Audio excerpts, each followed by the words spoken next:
สวัสดีครับမင်္ဂလာပါအခုကျွန်တော်ပြန်လည်မြောက်ပေးမယ်ဗီဒီယိုဖိုင်လေးကတော့ထိုင်းစကားကိုအခုမှစတင်ပြီးတော့လေ့လာမယ်သူများတွေမဖြစ်မနေသိထားရမယ်ထိုင်းစကားစုများကိုသင်ကြားပေးမှာဖြစ်ပါတယ်เนาะအဲ့တော့ဒီသင်ခန်းစာလေးကိုကျွန်တော်နဲ့အတူအနောက်ကနေပြီးတော့လိုက်ပြောကြည့်ပြီးတော့ထိုင်းစကားကိုလေ့လာကြည့်ရအောင်เนาะမင်္ဂလာပါမင်္ဂလာပါสวัสดีครับสวัสดีครับสวัสดีครับမင်္ဂလာပါထိုင်းလို့ပြောရလား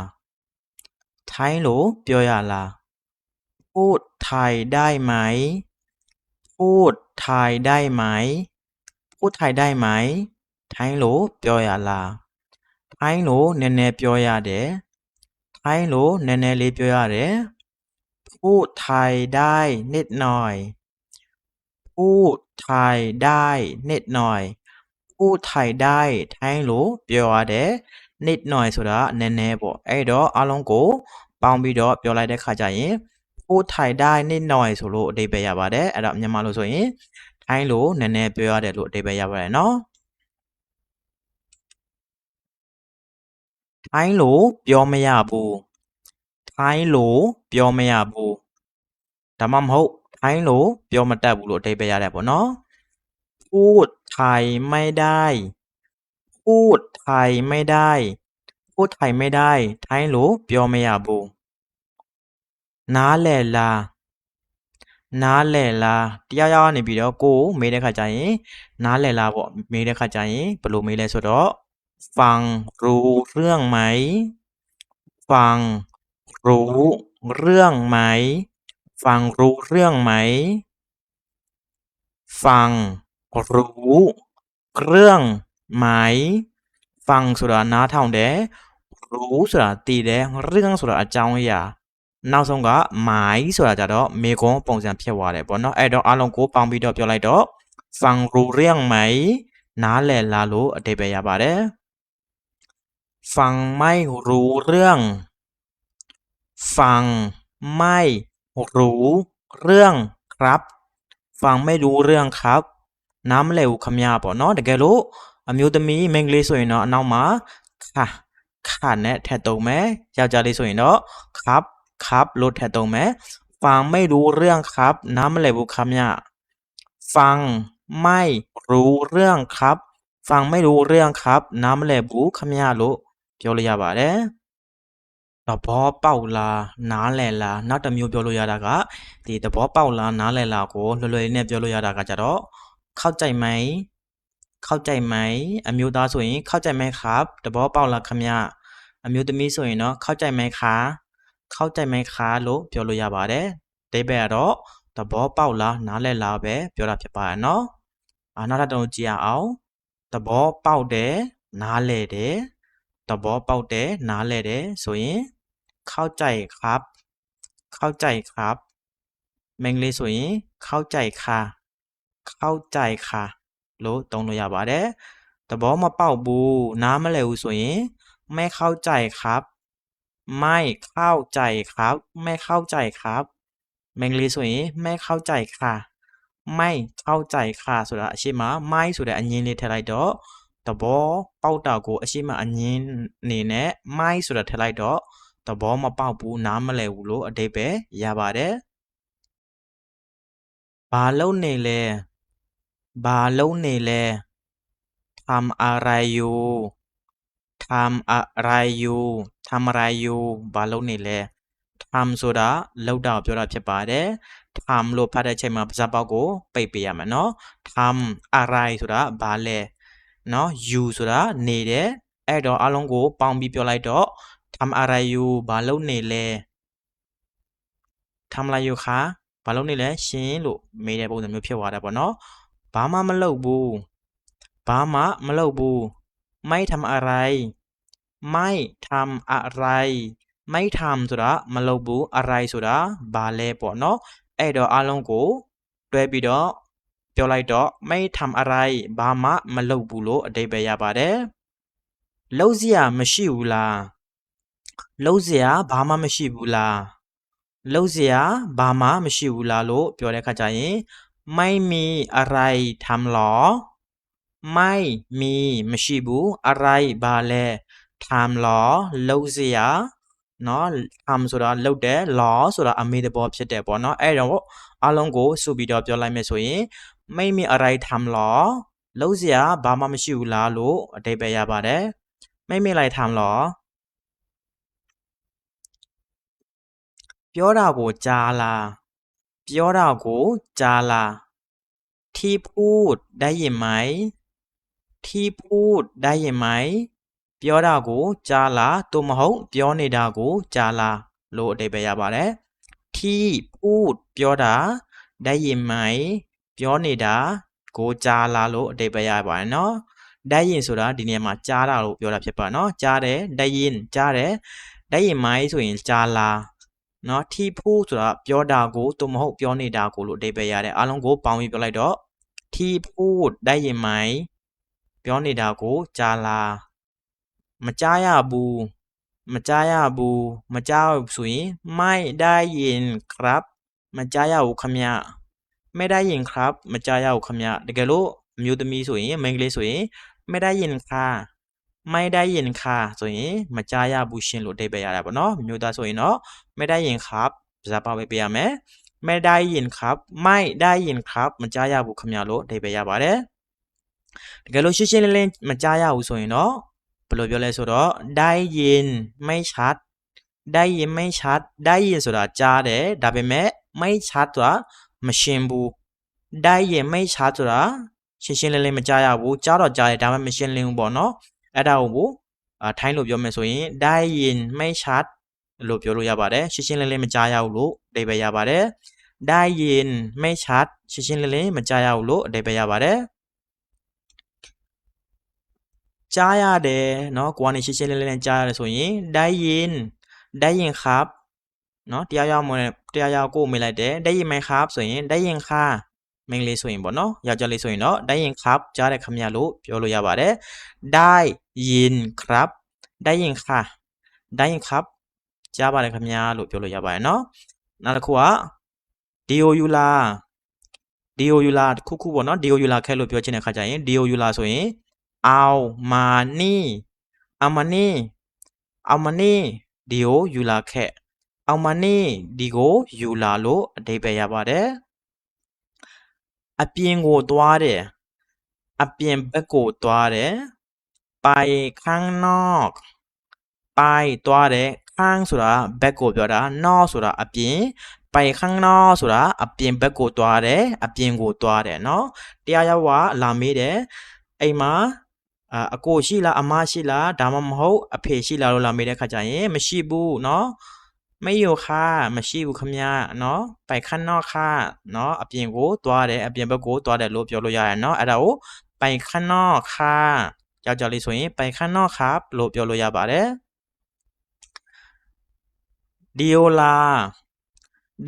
เนาะတရားရောက်ကိုကွာနေပြီဒီယိုလာခဲဒီယိုလာဆိုပြောချင်တဲ့ခါဆိုရင်มาที่นี่เนาะมาที่นี่ကဒီနေရာကိုလာလို့လည်းပြောသလိုဒီကိုလာလို့လည်းပြောလို့ရတယ်နောက်တစ်မျိုးအနေနဲ့အတူကောင်းနေနဲ့ပြောမယ်ဆိုရင်မာနီလို့လည်းပြောလို့ရတယ်เนาะမာနီဒီကိုလာမာနီဒီကိုလာဒါမှမဟုတ်နည်းနည်းလေးရှေ့လေးပြောချင်တယ်ဆိုရင်မာที่นี่ဆိုရင်ဒီကိုလာလို့လည်းပြောလို့ရတယ်ဒီနေရာကိုလာလို့လည်းပြောလို့ရเนาะဒီကိုလာဆိုရင်မာနီဒီနေရာကိုလာဆိုရင်မာที่นี่လို့ပြောလို့ရပါတယ်နောက်တစ်လုံးကကြတော့ကြည်ရပုံလွယ်တယ်လို့ပဲเนาะကြည်ရတာလွယ်တယ်လို့ပဲเนาะဘာပဲဖြစ်ကိုကထိုင်းစကားကိုလေ့လာတာလည်းပဲเนาะကြည်ရပုံကတော့လွယ်တယ်လို့ပဲတရားရောက်ကလုံးနေတယ်ဒါလေးကကြည်ရတာလွယ်တယ်လို့ပဲလို့ကိုကပြောချင်တာနော်အဲ့ဒါဆိုရင်ထိုင်းလို့ပြောမယ်ဆိုရင်ดูเหมือนง่ายดูเหมือนง่ายดูเหมือนဆိုမှအတန်ကိုမြင့်ပေးရမယ်အတန်မြင့်ပေးပြီးတော့ရှာဖြားကိုအခါမှာထောက်ပေးရမယ်ดูเหมือนง่ายဆိုတာလွယ်တယ်ดูဆိုတာကြည်တီเหมือนဆိုတာတူတယ်เนาะတစ်ခုနဲ့တစ်ခုပုံစံချင်းတူတာမျိုးပြောတာเนาะง่ายဆိုတာလွယ်တာကိုပြောတာเนาะအဲ့တော့ดูเหมือนง่ายကြည်ရတာလွယ်တယ်လို့ပဲလွယ်တဲ့ပုံစံနဲ့တူတယ်လို့ပြောတာပေါ့เนาะနောက်တစ်လုံးကြတော့တွေ့လားเจอไหม ဒီနေရာမှာเจอဆိုတဲ့ဟာကိုလက်ချောင်းတန်နဲ့ထပ်ပြီးတော့ဖတ်ပေးရမှာပေါ့နော်အတန်ထွက်တဲ့ခါကျရင်เจอလို့ထွက်ပေးမှเจမဟုတ်ဘဲနဲ့เจอလို့ထပ်ပေးရမယ်เจอไหมเจอဆိုတာတွေ့သည်ไหมဆိုတာကြတော့အမေသဘောဖြစ်တယ်เจอไหมဆိုတာတွေ့လားလို့အဓိပ္ပာယ်ရပါရဲ့နော်နောက်တစ်ခုကကြတော့မြင်လားဆိုတာတွေ့လားမြင်လားနဲ့ပါကွာလဲဆိုတော့เจอไหมဆိုတာကြတော့တွေ့လားဆိုတာရှာဖွေတဲ့နေရာမှာပေါ့နော်ရှာတဲ့ခါကျရင်တွေ့လားလို့ပြောတဲ့ခါကျရင်အဲ့ဒီเจอไหมဆိုတာနဲ့တွေ့သုံးလို့ရတယ်ပေါ့နော်ဒီခုနောက်တစ်ခုကကြတော့အခုပြောတဲ့ဟာကြတော့เห็นไหมဆိုတာမြင်လားပေါ့နော်เห็นไหมမြင်လားเห็นရှာဖတ်နဲ့အခေါင်ကိုထောက်ပြရမယ်เห็นไหมเห็นไหมမြင်လားเห็นไหมမြင်လားเห็นเขาไหมตู้မြင်လားไม่เห็นค่ะမမြင်ဘူးခမเคยเห็นไหมဆိုတာမြင်ဘူးလားเนาะမမြင်ဘူးဆိုရင်ไม่เคยเห็นครับမမြင်ဘူးခမနောက်တစ်ခုကြည့်မယ်နည်းနည်းလောက်ကူညီရနည်းနည်းလောက်ကူညီပါအောင်နည်းနည်းလောက်ကူညီပါအောင်เนาะช่วยหน่อยค่ะမင်္ဂလိဆိုရင်ช่วยหน่อยค่ะယောက်ျားလေးဆိုရင်ช่วยหน่อยครับช่วยหน่อยครับနည်းနည်းလောက်ကူညီပါအောင်လို့အတိတ်ပဲရတယ်ပေါ့เนาะနည်းနည်းလောက်ကူညီပါအောင်လို့ကူညီတောင်းတာဖြစ်ပါတယ်ครับพี่ช่วยหน่อยครับเนาะဒီနေရာမှာအကိုကျွန်တော်ကိုနည်းနည်းလောက်ကူညီပေးပါဦးဆိုရင်လည်းပဲพี่ช่วยผมหน่อยครับအကိုကျွန်တော်ကိုကူညီပေးပါဦးလို့ပြောလို့ရပါတယ်ဒီနေရာမှာအကိုသမီးကိုနည်းနည်းလောက်ကူညီပါဦးလို့ပြောချင်တယ်ဆိုရင်พี่ขา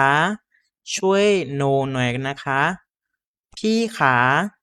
ช่วยโนหน่อยนะคะအကိုရှင်ပေါ့နော်ကျွန်မသမီးကိုနည်းနည်းလောက်ကူညီပါအောင်ရှင်လို့ကိုကနေပြီးကူညီတောင်းလိုက်တာပေါ့နော်နောက်တစ်လုံးကြည့်အောင်နောက်တစ်လုံးကကြတာကူညီပါအောင်ခမရဆိုတာကြဲကြဲလေးနဲ့ပေါ့နော်ချွေးတွေครับချွေးတွေတခုကိုကနေပြီးတော့ဒုက္ခရောက်တာမျိုးပဲဖြစ်နော်လမ်းမှာသွားလာရင်လည်းကိုပစ္စည်းလူခန့်နေတာပဲဖြစ်တခါကျရင်ရေနဲ့တာပဲဖြစ်ပေါ့နော်ကိုညီအဝေးကနေပြီးတော့လှမ်းတောင်းတာမျိုးကိုကနေပြီးအခြားဘေးပတ်ဝန်းကျင်မှာရှိတဲ့လူတွေကိုကိုညီလှမ်းတောင်းတဲ့ခါကျရင်အတန်ကြဲကြဲဆိုတာနဲ့အော်လို့ရတယ်ပေါ့နော်အဲ့ဒါဘယ်လိုလဲဆိုတော့ช่วยด้วยครับช่วยด้วยครับเนาะမင်္ဂလိဆိုရင်ช่วยด้วยค่ะအဲ့လိုမျိုးသုံးလို့ရတယ်ပေါ့နော်ช่วยด้วยครับช่วยด้วยဆိုတာကူညီပါအောင်ခမကူညီပါအောင်ရှင်းလို့ဒေးပဲရပါတယ်အဲ့ဒါကကူညီတောင်းတဲ့အချိန်မှာအတန်ကြဲကြဲနဲ့អော်ပြီးတော့တောင်းလို့ရပါတယ်เนาะအခုချင်းချင်းပြောတာပေါ့เนาะအဲ့ဒါကိုကြတော့ตอนนี้เลยเนาะမင်းအစည်းအဝေးသွားရမယ်အဲ့လိုမေးတဲ့ခါကျရင်เธอต้องไปประชุมမင်းအစည်းအဝေးသွားရမယ်ကိုကနေပြန်မေးလိုက်တာပေါ့နော်ต้องไปกี่โมงဘယ်အချိန်သွားရမလဲလို့မေးတဲ့ခါကျရင်အခုသွားရမယ်ဆိုရင်အခုချက်ချင်းသွားရမယ်ဆိုရင်ตอนนี้เลยအခုချက်ချင်းပြောတာပေါ့နော်အခုချင်းအခုအချိန်အခုချက်ချင်းကိုပြောတာဖြစ်ပါတယ်ตอนนี้เลยเนาะตอนนี้เลยအခုချက်ချင်းကိုပြောတာဖြစ်ပါတယ်အခုခမည်းဗမာလဲဆိုရင်ตอนนี้ဆိုတာအခုคุณဒီနေရာမှာคุณဆိုတာခမည်းကိုပြောတာပေါ့เนาะအဲ့ဒီနေရာမှာคุณဆိုတဲ့နေရာမှာတခြားနံစားအနေနဲ့သုံးလို့ရတာပေါ့เนาะพี่ပဲဖြစ်ဖြစ်ဖောပဲဖြစ်ဖြစ်မဲပဲဖြစ်ဖြစ်เธอပဲဖြစ်ဖြစ်ဒါမျိုးလေးသုံးလို့ရတယ်ပေါ့เนาะဒီနေရာမှာကျတော့คุณလို့ထည့်ထားတဲ့ခါကျတော့ခမည်းအနေနဲ့ဘာသာပြန်လိုက်ပြီးတော့မှตอนนี้คุณอยู่ไหนဆိုရင်အခုခမည်းဘာမှလဲตอนนี้ဆိုတာအခုคุณဆိုတာခမည်းอยู่ไหนဘယ်နေရာမှာလဲตอนนี้คุณอยู่ไหนအခုခမည်းဘယ်နေရာမှာလဲဘာမှလဲเนาะအဲ့လိုမျိုးပြောလို့ရပါတယ်နောက်တစ်ခုကကြတော့ကျွန်တော်ခမည်းကိုစိတ်ဝင်စားတယ်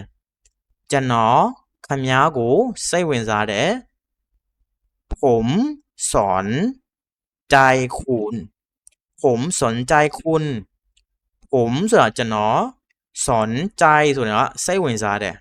ไม่สนใจဆိုရင်တော့စိတ်ဝင်စားဘူးဂရုမစိုက်ဘူးလို့အဓိပ္ပာယ်ရတယ်คุณဆိုတာခမည်းผมสนใจคุณဆိုရင်တော့ကျွန်တော်ခမည်းကိုစိတ်ဝင်စားတယ်ผมสนใจคุณကျွန်တော်ခမည်းကိုစိတ်ဝင်စားတယ်လို့အဓိပ္ပာယ်ရပါတယ်နောက်တစ်လုံးကကြတော့တယောက်နဲ့တယောက် နော်ဟိုတွေ့ပြီးတော့မှပြန်တဲ့ခါကျလမ်းခွဲတဲ့ခါကျနှုတ်ဆက်တဲ့ခါကျရင်သုံးတဲ့စကားလုံးဖြစ်ပါတယ်နော်နှုတ်ဆက်ခဲ့တဲ့နော်နှုတ်ဆက်တဲ့နော်အဲ့လိုမျိုးလေးပေါ့နော်ပြောတဲ့ခါကျရင်လာก่อนนะครับลาก่อนนะครับลาก่อนนะครับลาก่อนนะครับနှုတ်ဆက်ခဲ့တဲ့နော်ခင်ဗျာလို့နော်အဲ့လိုမျိုးနှုတ်ဆက်ခဲ့တဲ့နော်ခင်ဗျာလို့အဓိပ္ပာယ်ရပါတယ်ลาก่อนนะครับลาก่อนค่ะအဲ့လိုမျိုးလဲပြောလို့ရတယ်နှုတ်ဆက်ခဲ့ပါတယ်လို့အဓိပ္ပာယ်ရပါနော်တရားဝင်တရားလမ်းခွဲတော့မယ်ဒါမှမဟုတ်ခီးထွက်တော့မယ်ဆိုရင်လာก่อนนะครับနှုတ်ဆက်ခဲ့ပါတယ်လို့အဓိပ္ပာယ်လို့ရပါတယ်အဲ့လိုပဲလာก่อนนะครับလို့ပြောပြီးတော့နှုတ်ဆက်လို့ရပါတယ်နောက်တစ်ခေါက်မှတွေ့မယ်လို့ပြောချင်တယ်ဆိုရင်နောက်တစ်ခေါက်မှတွေ့မယ်เนาะအဲ့လိုမျိုးနောက်တစ်ခေါက်မှတွေ့မယ်လို့ပြောချင်တယ်ဆိုရင်เจอกันคราวหน้าครับเจอกันคราวหน้าครับเจอกันဆိုတာတွေ့ကြတယ်เจอဆိုတာတွေ့တယ်กันဆိုတာကြားတယ်เจอกันဆိုရင်တွေ့ကြတယ်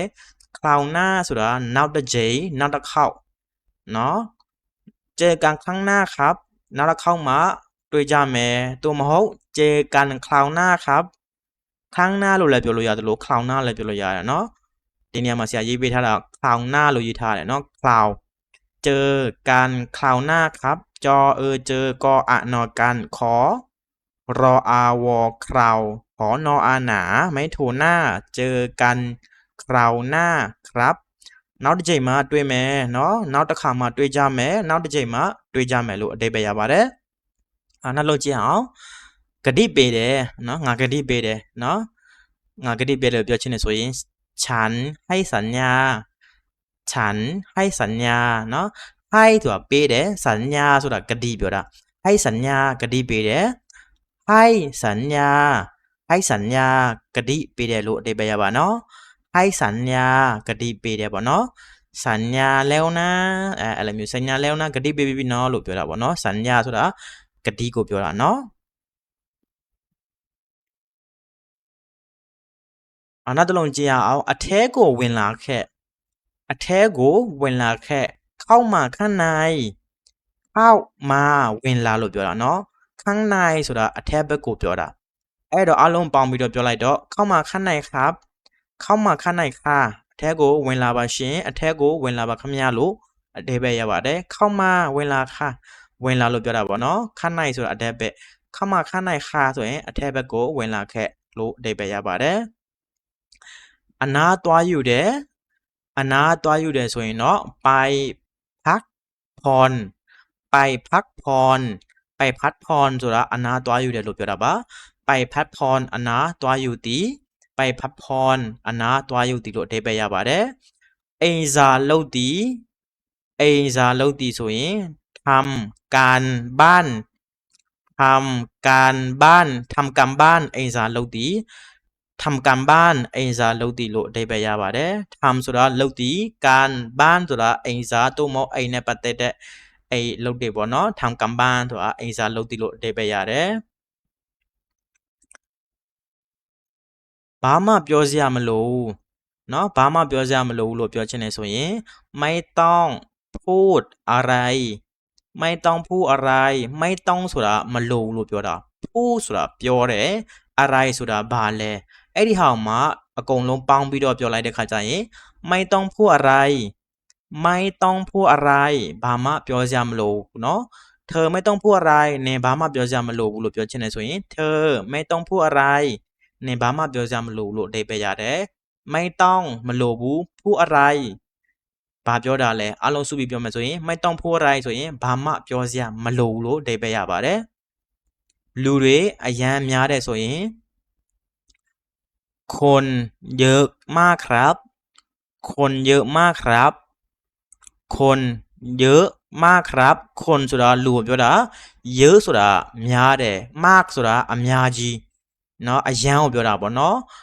คนเยอะมากครับဆိုရင်လူတွေအရန်ကြီးများတယ်လို့အဓိပ္ပာယ်ရပါတယ်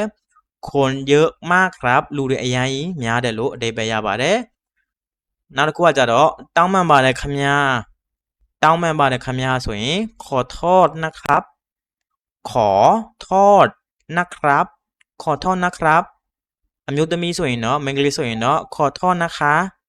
ขอโทษนะคะတောင်းပန်ပါတယ်ရှင်လို့အဓိပ္ပာယ်ရပါတယ်မြို့သားဆိုရင်တော့ယောက်ျားလေးဆိုရင်တော့ขอโทษนะครับขอโทษนะครับขอโทษครับအတူကောင်နေပေါ့နော် ขอโทษนะครับขอโทษครับဒီလိုသုံးပြီးတော့ပြောလို့ရတယ်တောင်းပန်ပါတယ်ခင်ဗျာ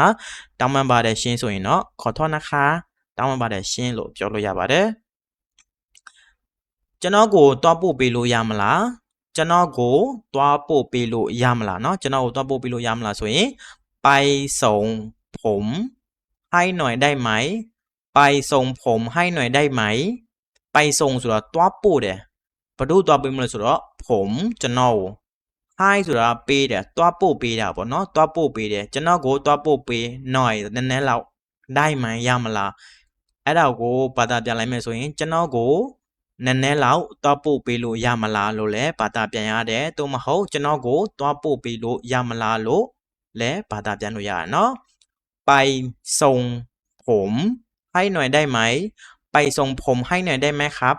เนาะရင်ကြည့်လေးဖြစ်သွားအောင်ไปส่งผมให้หน่อยได้ไหมคะလို့သုံးပြီးတော့ပြောလို့ရပါတယ်ကျွန်တော်ကိုတွားပို့ပေးလို့ရမလားလို့အဓိပ္ပာယ်ရပါတယ်เนาะဒီလိုမပြောနဲ့ပေါ့နော်တရားရောက်ကိုကပြောတဲ့ခါကျရင်ကိုပဲဖြစ်ဖြစ်သူတို့ပဲဖြစ်ဒီလိုမပြောနဲ့လို့ပြောချင်တယ်ဆိုရင်อย่าพูดแบบนี้อย่าพูดဆိုတာမပြောနဲ့แบบนี้ဆိုတာဒီလိုမျိုးဒီပုံစံလိုမျိုးဒီလိုမျိုးပေါ့နော်အဲ့တော့အားလုံးပေါင်းပြီးတော့ပြောလိုက်တော့อย่าพูดแบบนี้ဒီလိုမျိုးဒီပုံစံလိုမျိုးမပြောနဲ့လို့အဓိပ္ပာယ်ရပါတယ်เนาะอย่าพูดแบบนี้ဒီလိုဒီပုံစံလိုမပြောနဲ့လို့အဓိပ္ပာယ်ရပါတယ်เนาะအဲ့လိုမပြောနဲ့ဆိုရင်တော့อย่าพูดแบบนั้นนี้ဆိုတဲ့နေရာမှာนั้นနဲ့သုံးလိုက်မယ်ပေါ့เนาะอย่าพูดแบบนั้นအဲ့လိုမပြောနဲ့လို့အဓိပ္ပာယ်ရတယ်เนาะငါမကြိုက်ဘူးငါမကြိုက်ဘူးฉันไม่ชอบฉันไม่ชอบฉันไม่ชอบငါမကြိုက်ဘူးฉันဆိုတာငါไม่ชอบဆိုတာမကြိုက်ဘူးฉันไม่ชอบငါမကြိုက်ဘူးอย่าพูดแบบนี้ဒီလိုမပြောနဲ့ฉันไม่ชอบငါမကြိုက်ဘူးနှစ်ခုပေါင်းပြီးတော့လည်းသုံးလို့ရတယ်ပေါ့နော်วันหลังกลับมานะวันหลังဆိုတာနောက်နေ့ပေါ့နော်กลับมานะဆိုရင်ပြန်လာပေါ့နော်ပြန်လာกลับมาဆိုတာပြန်လာအဲ့တော့วันหลังกลับมานะနောက်နေ့ပြန်လာနော်လို့အဓိပ္ပာယ်ရပါတယ်วันหลังกลับมานะวันหลังหลังဆိုတာအမြဲတမ်းဖြစ်အောင်ဖတ်ပြရမှာနော်วันหลังกลับมานะနောက်နေ့ပြန်လာနော်လို့အဓိပ္ပာယ်ရပါတယ်နော်အဲ့နေရာမှာပဲစောင့်နေမယ်အဲ့နေရာမှာပဲစောင့်နေမယ်လို့ပြောချင်တယ်ဆိုရင်จะรออยู่ที่นั่นจะรออยู่ที่นั่นจะรออยู่ที่นั่นအဲ့ဒီနေရာမှာပဲစောင့်နေမယ်လို့အဓိပ္ပာယ်ရပါတယ်เนาะတကယ်လို့အဲ့ဒီနေရာမှာမဟုတ်ဘဲနဲ့ဒီနေရာမှာပဲစောင့်နေမယ်လို့ပြောချင်တယ်ဆိုရင်นั่นဆိုတဲ့နေရာမှာနီးလို့ထည့်လိုက်မှာပေါ့เนาะဘယ်လိုပြောမလဲဆိုတော့จะรออยู่ที่นี่จะรออยู่ที่นี่ဒီနေရာမှာပဲစောင့်နေမယ်လို့အဓိပ္ပာယ်ရပါတယ်เนาะจะรออยู่ที่นี่ဆိုရင်ဒီနေရာမှာပဲစောင့်နေမယ်จะรออยู่ที่นั่นဆိုရင်အဲ့နေရာမှာပဲစောင့်နေမယ်လို့အဓိပ္ပာယ်ရတယ်ပေါ့เนาะအနောက်ကနီးနဲ့နန်းနဲ့ပဲကွာတယ်နီးဆိုတာဒီနေရာအနီးဆိုတာဒီဟာเนาะအနန်းဆိုတာဟိုဟာเนาะကိုနဲ့နီးတဲ့နေရာမှာရှိတဲ့အရာဝတ္ထုနဲ့ကိုအဝေးမှာရှိတဲ့အရာဝတ္ထုပြောတဲ့ဟာနဲ့ကိုကွာသွားတာပေါ့เนาะโอเคနောက်တစ်ခုကြည့်ရအောင်ပြီးသွားရင်မြန်မြန်လာပြီးသွားရင်မြန်မြန်လာเนาะဘာပဲဖြစ်ပေါ့เนาะလုံးနေနေတကယ်လို့အကယ်၍ပြီးသွားရင်မြန်မြန်ပြန်လာခဲ့မြန်မြန်လာပေါ့အဲ့လိုပြောချင်တယ်ဆိုရင်တော့ถ้าเสร็จแล้วรีบมาถ้าเสร็จแล้วรีบมาถ้าเสร็จแล้วรีบมาလို့ပြောတာပေါ့เนาะถ้าเสร็จแล้วถ้าဆိုတာအကယ်၍တကယ်လို့เสร็จแล้วပြီးရင်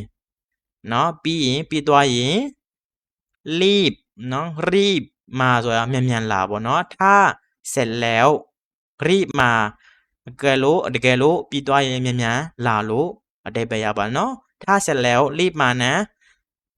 เนาะတကယ်လို့ပြီးသွားရင်မြန်မြန်ပြန်လာနော်လို့ပြောလိုက်တာပေါ့เนาะ